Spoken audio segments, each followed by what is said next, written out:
Hello बच्चों, मैं हूं आपका प्रभात भैया। और हम लोग देख रहे थे एक्सरसाइज नंबर 8.1। उसका ये सेकंड क्वेश्चन है और इसको हम लोग आज सॉल्व करेंगे। ठीक है। और इसमें और इसके आंसर तक जाएंगे स्टेप बाय स्टेप, और उसमें जितने भी कॉन्सेप्ट यूज होंगे वो आपको सब बताएंगे डिटेल में। तो आपने अभी तक हमारे अगर चैनल को सब्सक्राइब नहीं किया हुआ तो कर लीजिए, क्योंकि बहुत सारा कंटेंट आने वाला है आपके बोर्ड एग्जाम्स को लेके। हम लोग बहुत सारा कंटेंट डालने वाले हैं, इंक्लूडिंग मैथ साइंस सब कुछ डाल देंगे, ताकि आपको कोई भी दिक्कत ना आए। ठीक है। और चलिए फिर इस क्वेश्चन के ऊपर चलते हैं। तो इस क्वेश्चन में क्या बोला गया है कि फिगर 8.13 में हम लोगों को देखना है, और जो भी उसकी डिटेल्स है वो दी गई है। और इसमें जो इसका एंगल क्यू है वो 90 डिग्री दिया गया है। और जो साइड पी आर है वो 12 सेंटीमीटर दी गई है, और साइड जो पी आर है, हाइपोटेनस है, वो दी गई है आपको 13 सेंटीमीटर। तो इसमें आपको 10p माइनस कॉट आर निकालना है। तो आपका बेसिक बेसिक चीज़ आपको इतनी समझ में आनी चाहिए कि आपका पहला स्टेप क्या है इसमें। कि पहला स्टेप ये है कि आपको ट्रिग्नोमेट्रिक सॉरी जो राइट एंगल ट्रायंगल है उसकी जो सारी साइड्स है वो पता होनी चाहिए। इसमें दो साइड्स पता है, एक साइड पता नहीं, तो उस एक साइड निकालने के लिए हम लोगों को हाई सॉरी पाइथागोरस थ्योरम का यूज करके क्यू आर को निकाल लेंगे। जब क्यू आर निकल आएगा, फिर उसके बाद में हम लोग वो 10p और कॉट आर निकाल लेंगे। और फिर p और r के अकॉर्डिंग परपेंडिकुलर तो चेंज हो जाएगा, तो आपको वो कॉन्सेप्ट भी इसमें ध्यान रखना है। तो बेसिकली यहाँ पे पाइथागोरस थ्योरम और जो परपेंडिकुलर वाला कॉन्सेप्ट है, क्योंकि परपेंडिकुलर लंब सॉरी एंगल के अकॉर्डिंग चेंज हो जाते हैं। तो ये दो कॉन्सेप्ट आपको यूज करने हैं और आप आंसर तक आराम से पहुंच जाएंगे। ठीक है। जल्दी से हम निकालते हैं इसका आंसर। तो इसमें तो हमको क्यू आर तो दिया नहीं गया है, तो क्यू आर निकालने के लिए हम लोग यूज कर देंगे पाइथागोरस थ्योरम को। तो क्या हो जाएगा, Q R square is equal to P R square minus P Q square. ठीक है। तो यहाँ पे आपका क्यू आर पी आर आपकी वैल्यू कितनी, पी आर की 13 सेंटीमीटर वैल्यू है, 13 का स्क्वायर आएगा ये। और इधर आपका 12 का स्क्वायर आएगा, ये साइड आपको 12 दी गई है। ठीक है। तो यहाँ पे मैं अगेन आपको फॉर्मूला आपको आता होगा, a square minus b square is equal to a plus b a minus b, ये यूज करेंगे। ठीक है। तो 13 + 12, 13 - 12, this will be equal to 25। Then Q R की वैल्यू 5 आ जाएगी। तो यहाँ पे आपकी वैल्यू 5 आ जाएगी है क्यू आर।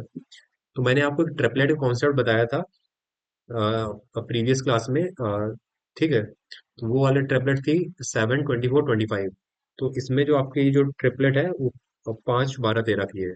ठीक है। तो ये ट्रिपलेट ट्राई करना, कितनी बार प्रैक्टिस कर लो कि याद हो जाए, आपको आने वाले कंपटीशन में दिक्कत नहीं होगी।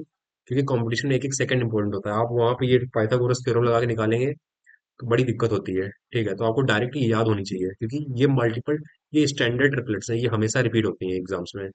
ठीक है। इसलिए मैं आपको बोल रहा हूँ याद कर लीजिए अभी से, आप आगे काम आएगा, आगे की लाइफ इजी हो जाएगी आपकी थोड़ी। तो यहाँ पे हम लोगों ने क्यू आर की वैल्यू 5 को निकाल लिया है। अब उसके बाद मैंने आपको बताया था कि अ, यहाँ पे एंगल पी और एंगल आर के लिए आपको टेन और कॉट की वैल्यू निकालनी है। तो चलो पहले हम लोग 10p की वैल्यू निकाल लेते हैं। ठीक है। सॉरी, 10p की वैल्यू निकालनी है। तो इसकी वैल्यू कितनी आएगी, तो एंगल पी ये रहेगा, मैंने आपको बताया था कि जो एंगल होता है उसके सामने वाली जो साइड होती है वो परपेंडिकुलर हो जाती है। ठीक है। तो इसका कितना होता है, इसका हो जाएगा परपेंडिकुलर बाय बेस होता है। तो ये साइड इसके लिए परपेंडिकुलर हो जाएगी एंगल पी के लिए। ध्यान रखिएगा, एंगल पी के लिए क्यू आर साइड परपेंडिकुलर है, और ये आपकी बेस हो जाएगी। ठीक है। तो इसके लिए कितना आंसर आ जाएगा, 5/12। और इधर कॉट आर कितना हो जाएगा, कॉट आर ये रहा आपका आर। ठीक है, ये वाला एंगल। तो इसके सामने वाली जो साइड है, इसके सामने वाली जो साइड है पी क्यू, ये इसके लिए परपेंडिकुलर काम करेगी। और जो ये साइड है क्यू आर, ये आप इसके लिए बेस का काम करेगी। तो इसके लिए p/b, इसके लिए परपेंडिकुलर क्या है, इसके लिए परपेंडिकुलर है 12। ठीक है।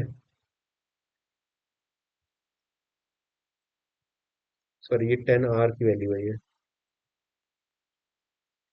ठीक है।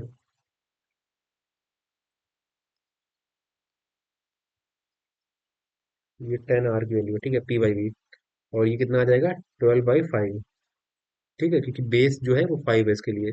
और कॉट आर क्या होता है, जो कॉट आर होता है मैंने आपको बताया हुआ था, वो 10 का जस्ट उल्टा होता है। तो कॉट आर कितना हो जाएगा, ये हो जाएगा 5/12। ठीक है। तो आपको डिफरेंस निकालने के लिए बोला गया है ना, 10P - कॉट आर। तो 10P की वैल्यू कितनी आई, 5/12। ये, और कॉट आर की वैल्यू कितनी है, ये भी 5/12 है। ये हो जाएगा 0। इसमें लिख देना यहाँ पे, सिंस 10R =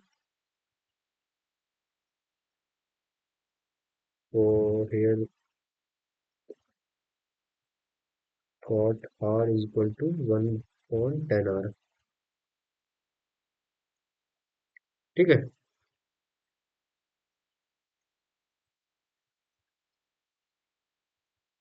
तो ये आपका आंसर हो गया, फाइनली 0 आएगा आपका आंसर। तो ये भी बहुत ही बेसिक क्वेश्चन था, कुछ ऐसा टफ नहीं है। और ट्रिग्नोमेट्री में मैं आपको बहुत सारी चीजें करवाऊंगा, ठीक है, including NCERT, including R D Sharma, और प्रीवियस ईयर क्वेश्चंस जो भी आए हुए हैं। आपको ऐसा लगेगा ही नहीं कि आप कुछ टफ चीजें पढ़ रहे हैं। मैं आपको पूरा आसानी से हर एक चीज पढ़ा दूंगा, इसमें सारे कॉन्सेप्ट। ठीक है। चलिए फिर मिलते हैं आपसे नेक्स्ट क्वेश्चन में। Thank you.